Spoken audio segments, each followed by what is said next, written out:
Maria, gusto kong maging maayos yung trabaho mo. Ayoko na nakakakita ng mga alikabok at dumi. At kapag nakasira ka ng gamit o nakabasag ka, ikakaltas ko yun sa sweldo mo. Maliwanag ba? Opo.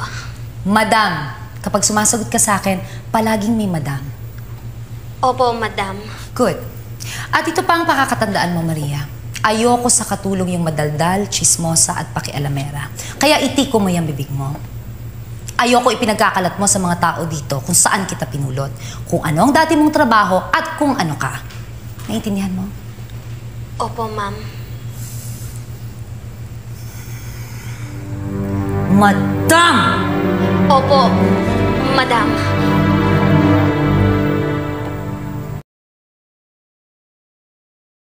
Nag-uwi ako ng aso para may tagabantay sa bahay pero di ako makaalis kasi walang magbabantay sa aso.